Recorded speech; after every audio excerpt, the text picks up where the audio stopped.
আজকে বেশ কতগুলো প্রস্তাব এসছে যেখানে শিক্ষা খাতে সংস্কারের সময় ও সম্পদের সীমাবদ্ধতা থাকলেও দায়বদ্ধতার অভাব আর সঠিক পরিকল্পনার ঘাটতি বড় চ্যালেঞ্জ হয়ে উঠছে বলে মন্তব্য করেছেন শিক্ষা উপদেষ্টা CR আবরার। মঙ্গলবার ঢাকা বিশ্ববিদ্যালয়ের মোজাফফর আহমেদ অডিটোরিয়ামে আয়োজিত 2024-25 বাজেট শিক্ষা ও কর্মসংস্থান শীর্ষক আলোচনা অনুষ্ঠানে তিনি একথা বলেন। সময়ের সীমাবদ্ধতা রয়েছে, অবশ্যই সম্পদের সীমাবদ্ধতা রয়েছে, সেটাও ঠিক। একই সাথে একটা বড় সমস্যা যেটা এনকাউন্টার করছি সেটা হচ্ছে দায়িত্ব না নেওয়া।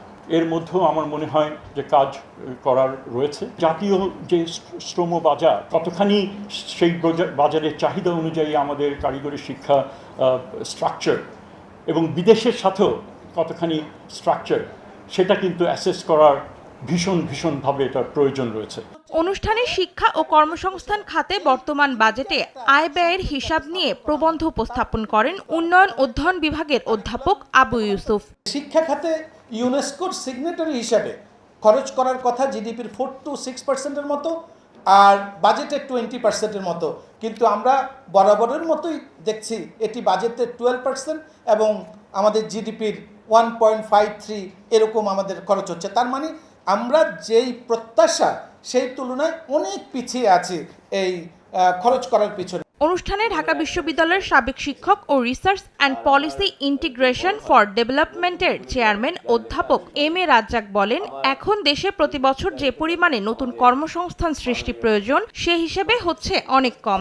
এভাবে চললে একসময় বাংলাদেশ বৈশ্বিক বাজারে পিছিয়ে পড়বে বলে আশঙ্কা করেন তিনি। বাংলাদেশে প্রতি বছর অতিরিক্ত 2 মিলিয়ন মানে 20 লাখ লোকের কর্মসংস্থান তৈরি করা দরকার। তাহলে নতুন যারা কাজ খুঁজতে আসছেন, যে নতুন যারা শ্রম বাজারে প্রবেশ করছেন, তাদের আমরা ওই এমপ্লয়মেন্ট দিতে পারবো যদি আমরা 2 মিলিয়ন জবস ক্রিয়েট করতে পারি। আমরা আসলে পারি না, আমরা অনেক কম করি, হয়তো 8 থেকে 10 লাখের মতো করি, বাকিটা বলতে পারি না। কিন্তু এই যে বললাম যে 2 মিলিয়ন জবস তৈরি করতে হবে, এই নাম্বারটা হচ্ছে আসলে অনেক কম।